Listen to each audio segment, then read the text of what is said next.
Hi, everybody. Welcome back to Middleism Apologetics. We are continuing here in part three and dealing with John Watson and Trent and their comments and discussions that followed after our debate back on 7/23/19.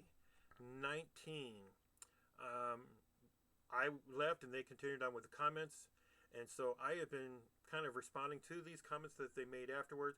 And then this next one here, he brought up about the Fox's Book of Martyrs, and he's going to make some statements about those martyrs and some things about the martyrs.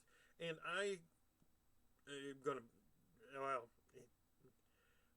I'm going to show why he doesn't know his history. He doesn't understand. And it's just terrible with what he says. But I want you to hear first what he says, and then we're going to go back to the Fox's Book of Martyrs, and we're going to look at a couple things and demonstrate Trent's lack of knowledge on the subject. True, but what you said is also true. There were two things that happened there. Because they were being martyred left and right. They were being, brutalized. If you read some of the historical background to what was happening at that time, during those biblical times after Christ ascended, after the day of Pentecost, when they were going out and you start reading some of the stories, and there's a I've seen bits and pieces of it. I've never read it, but I've heard of Foxes Book of Martyrs, and it details some of these things that the Christians went through, the early Christians, at the hands of the Jews or at the hands of the Romans or other governments that were. Okay, let's go look. He said Foxes Book of Martyrs. He hasn't read it, doesn't know. Real quick, the Foxes Book of Martyrs is a work of Protestant history and martyrology. John Fox, who published it first in 1563, and of course it gives accounts of people who were killed, and then of course since there was other editions and all of that took place within the book, but basically began in 1563. Now if we go and look at the book itself, there it is, the Book of Martyrs, Suffering and Death of the Protestants, Queen Mary the First, and all that, and it goes on, and gives you the idea, beginning there, gives you an idea. Chapter 1, History of Christian Martyrs to the First General Persecution under Nero. So this will talk about them. Oh, this is the outline. Let's go back up and we'll just do it real direct. Chapter 1, under Nero. St. Stephen, stoned to death, we know that. James the Great, Zebedee. Let's see, it was not 10 years after the second martyrdom took place, for no sooner had Herod Agrippa been appointed governor with a view of integrating himself, and then he raised a sharp persecution against the Christians. This was not Jews, people. This was what? Herod Agrippa determined to make an effectual blow by striking at their leaders. This account is given to us by eminent primitive Clement of Alexandria, so that James was led to a place of martyrdom. His accuser was brought to repent. His conduct by the apostles' extraordinary courage. James, hence they were both beheaded at the same time. Martyr cheerfully received the cup and told us he was ready to drink. Timon and served martyr about the same time, one at Philippi and the other at Macedonia. Philip suffered martyrdom in Perga. He was scourged, thrown into prison, afterwards crucified. 54. Matthew later suffered martyrdom, being slain with Albert in the city of Naboth in AD 60, but that might be a little bit of an early date. There were some other things that said he lived longer. James the Less, at the age of 94, he's beaten and stoned by the Jews, and finally had his brains dashed out with a fuller's club. So there's one. He's beaten, stoned to death by the Jews. He's stoned at Jerusalem and then beheaded. Brother of Peter, crucified and crossed, and two ends were fixed, at the time St. Andrew's cross. Asiagnatians, that wasn't Jews. Born of Jewish parents. St. Mark, dragged to pieces by the people of Alexandria at the great solemnity of Cerepi, the idol ending their life under their merciless hands. So, that was not Jews. Peter, during Nero crucified with his head downward by the Romans. Paul, carried prisoner, was committed for 2 years, and then when was released, visited the churches of Greece and Rome, preached his gospel in Spain and France, but returned to Rome. He was apprehended by order of Nero and beheaded. Jude, brother James, he was crucified at Edessa 72 by the Romans. Crucified, in other words, was done by Romans, not by Jews.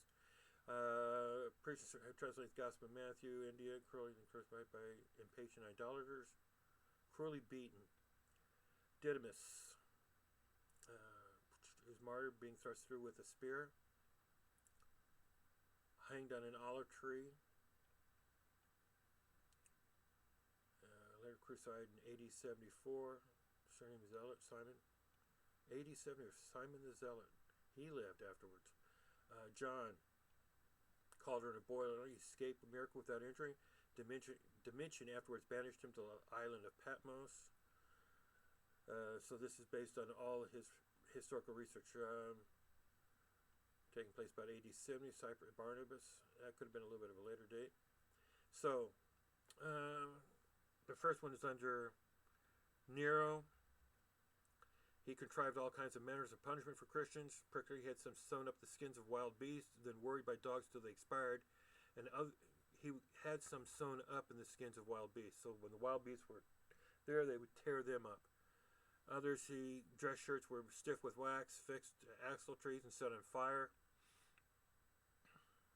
And this persecution was general throughout the whole Roman Empire, but rather increased than diminished the spirit of Christianity. The second one was in 81 by Domitian, who started that.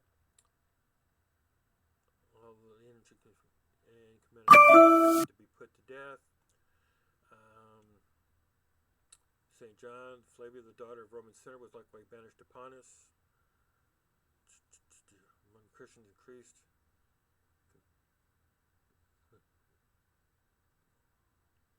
Let's go. I'm looking for him.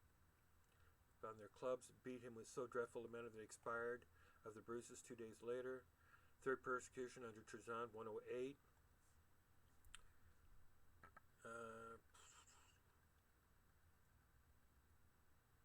A large stone was fastened to her neck, and she was thrown into a river where she expired. With respect to sons, they were fastened to 7 posts and being drawn up by pulleys. Their limbs were dislocated. These tortures not affecting the resolutions, they were marred by stabbing, except the youngest, who was sawed asunder. Scalding bath till he expired. Hot lime kiln. The bishop of Pontus refusing to sacrifice to Neptune. Trajan likewise commanded martyrdom of Ignatius, took his arm, shoved it to the humiliating. After being dreadfully scourged, he was compelled to hold fire in his hands, and at the same time paper clips and oil were put on his sides and set on fire. His flesh was then torn with red-hot pincers, and at last he was dispatched by being torn to pieces by wild beasts.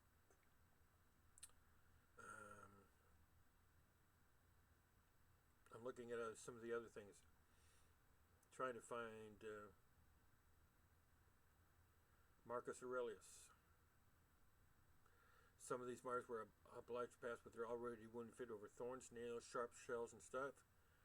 They were scourged till their sinews and veins lay bare, and after suffering the most excruciating torture that could be devised, they were destroyed by the most terrible deaths.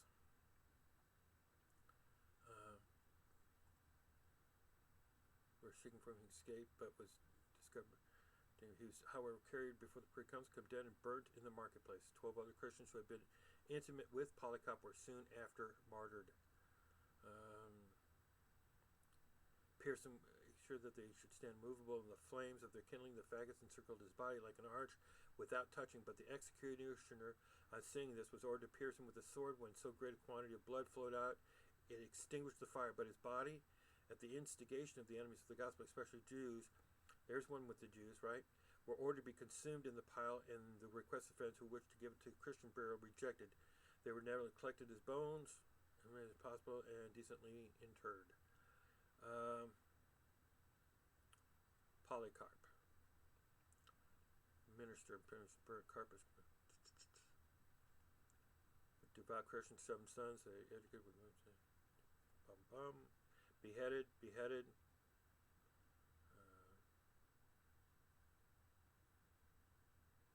And it goes on. It tells about the lives of these people and everything else, how they were done. And this, of course, I just showed you.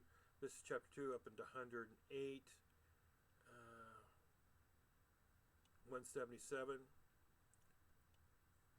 202, 238. This was under Marcus Aurelius. A Christian prelate. He was tied to wild horses and dragged till he died. Slain without turn, buried indiscriminately in heaps, some 50 or 60 being cast in a pit together without the least decency. Slain without trial. Pagan priest.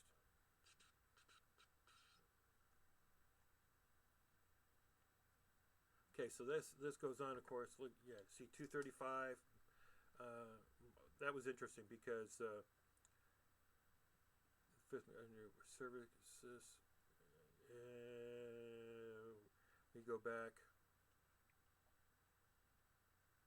Marcus Aurelius. Yeah, you know what that reminds of? AD 162. Of course, that's the what's that movie called?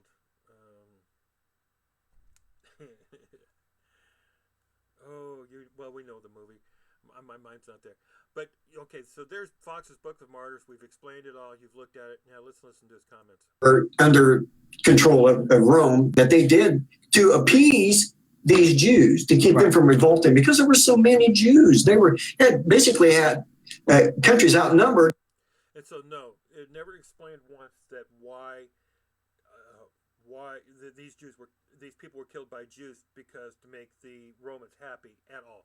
It was the Romans who were after them all the way through. That's what Fox Books of Martyrs. Except for if it weren't for the Roman Empire coming into these other cities and taking them over, and they became part of Rome, they were still outnumbering a lot of the people, a lot of the nations. They were outnumbering. That's true. And a revolt by them would not look good upon Rome. So it would show a weakness in Rome, as a matter of fact, and cause a civil war. And what did it do? It caused a civil war. Exactly. Okay. Yeah. So as a matter of fact, it caused like 2 or 3 civil wars at different periods because of the Jews. So, yeah, the physical aspect of it, their bodies were redeemed. They were no longer going to be a martyr. They were not going to be hanged upon a cross. Or they weren't going to be beheaded or have a limb cut off. They weren't going to be drawn and quartered. They weren't going to be whipped. Didn't I just read about all those in Fox's Books of Martyrs all the way through? How they were drawn and quartered, how they were crucified upside down, how all of those different things. And what did he just say? And savagely beaten anymore because it came by the will and the hands of the Jews. So there was a redemption of the physical body at that point. They were no longer going to be a sacrifice at that point. Yeah. But you see what he just said. They're no longer going to be sacrificed at that point. So 70 AD was supposed to be the end of the persecution of the Christians by Jews, which we already show you that not true in the Fox's Books of Martyrs that he showed you. So this is and I'm sorry, Trent, this is the ignorance that I'm dealing with and I'm talking about. If you were educated, if you were actually read the book, you wouldn't say such stupid things. That's my point. The main point is that, their salvation was brought to man. What separated us, exactly what you said, what separated us was taken out of the way. The only way that it could have been, and that's when Jesus fulfilled everything that he said he was going to fulfill. In Luke chapter 21, 20? These are the days of vengeance, in which all things were written shall be fulfilled. 20, 21, and so on. So it's a valid point to say if you believe that Jesus is yet to come, that there is no salvation. That's what Hebrews 9 verse 28 says. And it's simply not true. I'm going to end this little short one here at this point because the idea was about Fox's Book of Martyrs. You heard Trent say that it was supposed to be, that's when Christians were supposed to be saved from persecution. That's when it was at. But Fox's Book of Martyrs covers the whole history all the way up to 1500 of Christians who were being persecuted, but with the details of the Roman persecution against Christians for 300 years. So no, it did not end. Tribulation continued on and continued on and continued on. So if you say that only one tribulation, I'm sorry, you're seeing that tribulation was not from the Jews but from the Romans, and it continued on to 325. He needs to deal with that fact, and this is what I'm talking about when I'm talking about not being educated. They don't even read the books. They make statements about it, and they're dead wrong on the whole thing. All right, so thanks for listening, and we'll talk to you again on the backside.